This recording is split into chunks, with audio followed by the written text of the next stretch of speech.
अस्सलाम वालेकुम व्यूअर्स, आज एक नए व्लॉग में आपको एक पॉजिटिव पॉइंट पे हम डिस्कशन कर रहे थे। कुछ दोस्त इकट्ठे हुए थे हवेली के लोकल, तो उस पर मैंने कहा सबके मार्क्स लेता हूँ। कल हवेली कैंपस का अप्रूवल हुआ है आज़ाद कश्मीर असम्बली से, और हमारे जो यहाँ पे जितने भी कोलीग बैठे हैं सारे लोकल हैं, और हम एजुकेशन सेक्टर से कुछ डिफरेंट फील्ड्स हैं। तो हमारे पास एक कोलीग है बिसारत साहब, जो पहले से आज़ाद कश्मीर पुंछ यूनिवर्सिटी जो यहाँ पे मुकीम है उसके अंदर फैकल्टी के तौर पे काम कर रहे हैं। इनसे इनके रिमार्क्स लेंगे, वो पूछेंगे कि करंट यूनिवर्सिटी का क्या हालात हैं, और जो अपग्रेडेशन हुई है, जो नई यूनिवर्सिटी आई है, वो इसके साथ किस तरह सेट आउट होगी, और इधर के लोगों को इसका क्या फ़ायदा होगा। जी बिसारत साहब, आप अपने रिमार्क्स ले सकते हैं। बहुत शुक्रिया वैस भाई। हमारे पास इस टाइम जो है मैं आपको शार्ट और ब्रीफली चीज़ों से थोड़ा सा बताऊँगा। डिपार्टमेंट ऑफ मैथमेटिक्स है हमारे पास, और अल्हम्दुलिल्लाह इस बार हमने मैथमेटिक्स में थोड़ी सा मैथ विद डेटा साइंस उसका शुरू भी किया है। इस फर्स्ट सेमेस्टर अभी उसमें बच्चों को इनरोल करेंगे। उसके अलावा कंप्यूटर साइंस है, और हमारे पास एजुकेशन है, बीएस एजुकेशन है, बीएस इंग्लिश है, और बीएस बॉटनी है। ये जो पहले से हमारे पास एग्जिस्टिंग डिपार्टमेंट्स थे, बट अभी हम जो स्पेशल अभी दो डिपार्टमेंट हमने फर्दर जो डिसिप्लिन लॉन्च किए हैं, बीएस सोशियोलॉजी और BS mathematics with data science. इस टाइम तक तो हम लोगों को ये यहाँ पे फैसिलिटीज़ दे रहे हैं इन डिसिप्लिन के अंदर, और अल्हम्दुलिल्लाह हमारे पास अच्छी फैकल्टी, डिजिटल लैब्स और इस तरह का जो हमारा इंफ्रास्ट्रक्चर है, बाकी ट्रांसपोर्ट फैसिलिटीज़ हैं, स्कॉलरशिप्स हैं, लैपटॉप स्कॉलरशिप्स हैं, इस तरह की बहुत सारी चीज़ें जो ऑलरेडी हमारे कैंपस में, क्योंकि पहले हम रावलाकोट से एफिलेटेड थे, तो उसमें हमारा क्योंकि रेशो जो बनती थी वो रावलाकोट कैंपस के हिसाब से बनती थी। यूनिवर्सिटी बनने का सबसे बड़ा एज तो मैं ये समझता हूँ कि एज अ यूनिवर्सिटी अब हमारे बच्चों के पास हर चीज़ की रेशो जो है वो अब 100% एज यूनिवर्सिटी के लिए जो आएगी, एचईसी की तरफ से जो चीज़ें भी आएंगी वो यूनिवर्सिटी के लिए आएंगी। तो ये बड़ा फ़ायदा है हमारे बच्चों का, इसमें मैं जो समझता हूँ स्पेशल यूनिवर्सिटी बनने की वजह से। तो मैं ये कहूँगा अपने लोगों को, जो अपने व्यूअर्स को ज़रूर कहेंगे कि आप लोग आएँ, आप विज़िट करें, हमारी यूनिवर्सिटी को विज़िट करें, आप देखें, और आप ज़रूर ज्वाइन करें। अभी एडमिशन स्टार्ट हैं, और उससे हम लोग एमफिल एजुकेशन में भी हमारा यहाँ पे माशाल्लाह से एमफिल भी चल रहा है। तो एमफिल एजुकेशन के अंदर उसका एक बैच हमारा ऑलरेडी इनरोल है, अभी भी एडमिशन उसके भी जारी है। तो आप लोग ज़रूर आएँ, विज़िट करें और एडमिशन में मैं आप सबसे ये थैंक यू सो मच सारा साहब, आपने अच्छे रिमार्क्स दिए इस पर, और ये काफ़ी पॉजिटिव पॉइंट्स थे। इसके बाद हमारे साथ फरहान साहब हैं। फरहान साहब से पूछते हैं, इनका भी हवेली से ताल्लुक़ है माशाल्लाह, अच्छी जगह पे जॉब भी कर रहे हैं। आप बताएं हवेली के लोगों के बारे में, वो एजुकेशन के लिए कितने पॉजिटिव हैं, और वो इस यूनिवर्सिटी के आने से कितने उनके अंदर चेंजेस आने वाली हैं। जी बिल्कुल, बहुत शुक्रिया वैसा।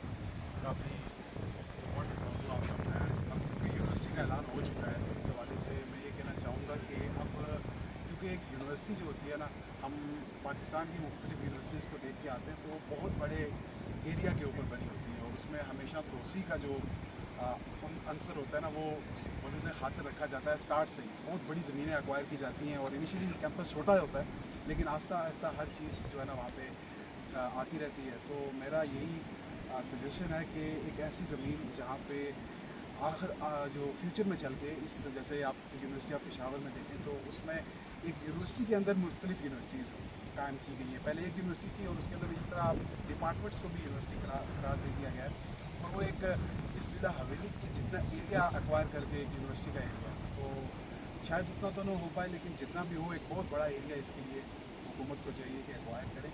और बेशक इनिशियली वहाँ पे छोटा कैंपस हो, और फिर आहिस्ता आहिस्ता बाकी डिपार्टमेंट्स जैसे अभी एजुकेशन है और साइंसेस, कंप्यूटर साइंस है, तो मज़ीद जो मैथमेटिक्स और इस तरह के डिपार्टमेंट्स हैं साथ साथ ऐड किए जाएँ। और तकरीबन यहाँ की 2 लाख आबादी है, और ये फसल साहब ने बिल्कुल अच्छी बात की है कि सब लोगों को बड़ी मुसीबत का सामना करना पड़ता है जब वो घर से दूर यूनिवर्सिटी के लिए जाते हैं। हम सब बाहर गए यूनिवर्सिटी में, हमने पढ़ा और हमें वो मुसीबत उठाना पड़ा है। चलें, आइंदा आने वाली नस्लों को ये मुसीबत नहीं उठानी पड़ेगी। बहुत अच्छा काम है, हम इसकी तारीफ है।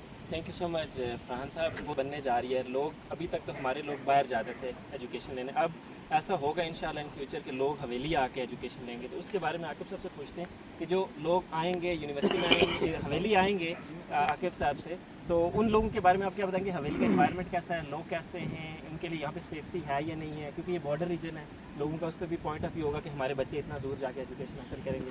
तो अगर आप कुछ इस पर मार्क्स देना चाहते हैं। बिस्मिल्लाहिर्रहमानिर्रहीम। बहुत शुक्रिया जी अवैस साहब, ये बड़ा इंपॉर्टेंट टॉपिक डिस्कस कर रहे हैं। पहले तो सबको बहुत बहुत मुबारक हो कि हमारा यूनिवर्सिटी का इंशाल्लाह हो गया। हमारे वसालत कियानी साहब भी मैथमेटिक्स के लेक्चरर हैं इस वक्त यूनिवर्सिटी ऑफ पुंछ का जो कैंपस है हमारे। तो आज इनसे सुन के बड़ी खुशी हुई है कि जी कि 800 से ऊपर स्टूडेंट्स इस पर मौजूद हैं। हम भी जब यूनिवर्सिटी में पढ़ते थे तो ये भी हमारा ख्वाब ही था कि कोटा में कोई कैंपस आएगा ये, लेकिन अब यूनिवर्सिटी बनी है तो बहुत खुशी हुई है। तो क्योंकि हमें पता है हम यूनिवर्सिटी पढ़ने गए हैं बाहर, घरों से बाहर, हमें पता है कितने मामलात होते हैं, कितने एक्सपेंसेस होते हैं और कितनी तकलीफ़ें घर वालों को भी बर्दाश्त करनी पड़ती हैं स्टूडेंट्स को। तो ये बड़ा खुशाइन है हवेली वालों के लिए, जो आगे स्टूडेंट्स हैं मुस्तकबिल में, उनके लिए बहुत फ़ायदेमंद है, स्पेशली हवेली वालों के लिए। अगर बाहर की बात आप करते हैं उनके लिए तो आप इन्वायरमेंट देखें तो हवेली इस वक्त जो है ना खूबसूरती के लिहाज से, ब्यूटी के लिहाज से बहुत आगे जा रहा है। उसमें ये है कि मौसम के लिहाज से भी बाहर के स्टूडेंट्स आके इंजॉय कर सकते हैं और तालीम भी हासिल कर सकते हैं। बाकी ये है कि